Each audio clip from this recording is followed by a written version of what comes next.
This is Maya Lemberg here in my practice, Emerge Psychotherapy and Healing in Atlanta, Georgia.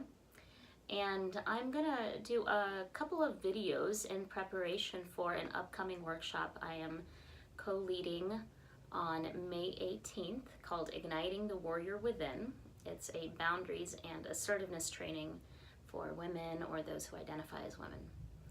And this is really important work. Of anything that I do in therapy, I would say talking about boundaries and being able to assert and claim your space in relationship to others is probably the most common topic.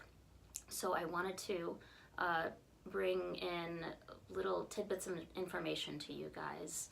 And if you can make it to the Atlanta workshop on Saturday, May 18th, we'd love to have you there. More information on my Facebook page. You could also email me at maya@emergehealing.com.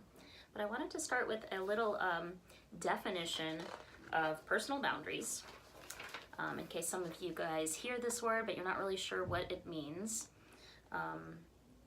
Personal boundaries are guidelines, rules, or limits that a person creates to identify reasonable, safe, and permissible ways for other people to behave towards them, and how they will respond, meaning how I will respond, when those limits are crossed, right? And there's different kinds of personal boundaries. There's physical boundaries, so that's personal space and touch. There's mental, like regarding thoughts and opinions, emotional, regarding feelings, time and punctuality boundaries, spiritual and energetic. There's a lot of different layers of boundaries. But I wanted to bring up a couple of issues that I felt are relevant. So we are we're taught about boundaries usually in our primary family systems growing up. And some families have very soft, diffuse boundaries where people are like really like this. Counselors and therapists and psychologists call that enmeshed family systems. And you're taught that that boundaries really aren't like a good thing, that it's okay for people to, be up in each other's space, and that's fine. So you take that into your relationships in adulthood. So often something might not feel good to you, but you're not even aware that it doesn't feel good to you, and you go along with what's happening anyway. And we can also be raised with very rigid boundaries, that people are really far away and distant from each other and are not allowed in each other's space, physically or emotional space as well. So then that is also brought into your life as adults, and into your understanding of what's comfortable and not for you. So I just want to give people a couple of suggestions in how to start dropping into what's, what really feels good for you, and what is a hell yes and what is a hell no. So for instance, say somebody asks you, hey, I'm coming into town, and I'm wondering if I could crash at your place for a little while, maybe 5 days or 7 days or something like that. And your impulse might be, yes, of course, sure. So that impulse can be because you were taught to, be nice or generous of your time and your resources, and you want to offer goodness to people.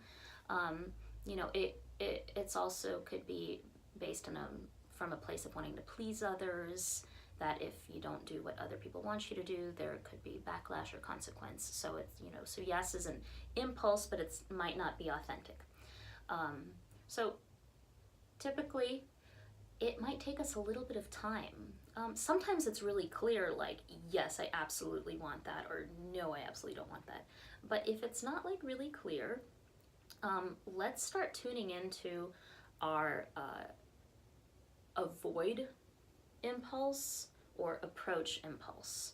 So as we move through the world, we're constantly avoiding certain things that are unpleasant, that we don't like, that make us contract or tense up, and moving towards or approaching other things that excite us or make us feel more at ease and soften us. So what does that feel like in our body? What does it feel like when you're approaching something and it feels really good and it's a yes? And what does it feel like when you're avoiding and contracting and it's definitely a no?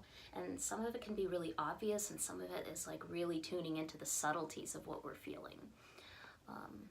So for instance, somebody wants to spend the night at your house and you have a lot of things going on, and it just it might be a really stressful situation for you to be able to host them, and you want to say yes, but everything about you right now is starting to like tense up, and your mind is starting to become very filled with thoughts or scattered, and your body's tensing up, and emotionally you're feeling anxious. So these are all cues that you're feeling perhaps threatened right now, and it's an opportunity to, first of all, really respect that you don't even have to have a why of why am I feeling threatened. Like, if it doesn't feel good, it doesn't feel good. Like somebody told me once, no is a complete sentence.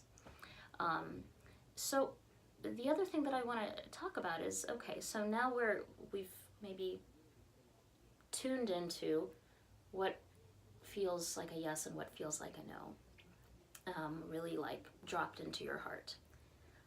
Sometimes we feel like we have to rush with a response. Everything happens so quick now. We have to respond to texts immediately and to emails. And if you're talking to somebody and they ask you a question, you have to know immediately and respond on the spot.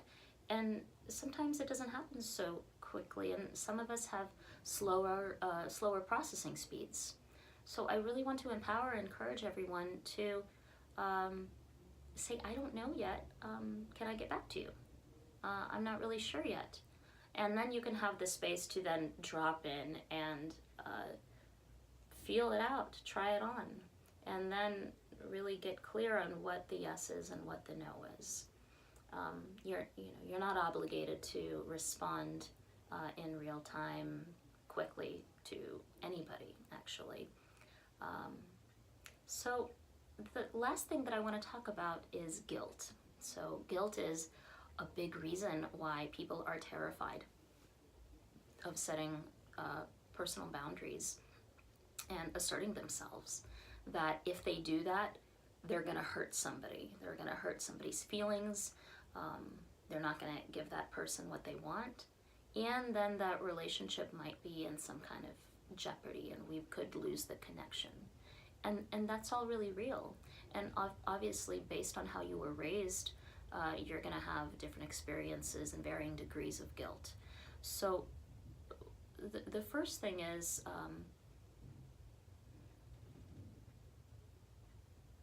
your only responsibility is protecting and respecting yourself, your heart, your body, your mind, your space.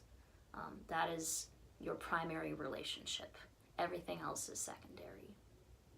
And second, you are not responsible for giving people what they want all the time, or for their feelings or ability or inability to cope with the feelings.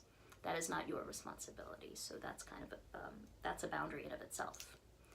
And we can talk to the guilt and ask it what it's saying to us, what it wants. And often the guilt is really, it's not ours. It's something that was given to us. It's passed down to us to try and either keep us in line or make sure that we are in connection, in contact with our family, our community, or whatnot.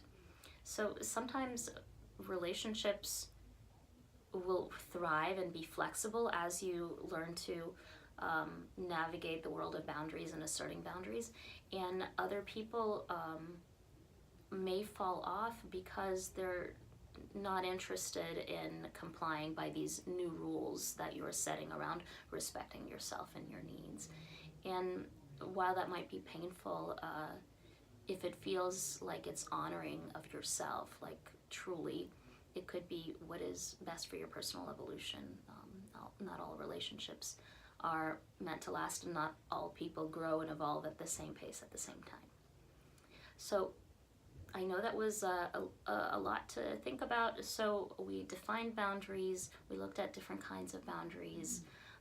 We spoke of how to tune into your inner yes and inner no, what physical cues might be.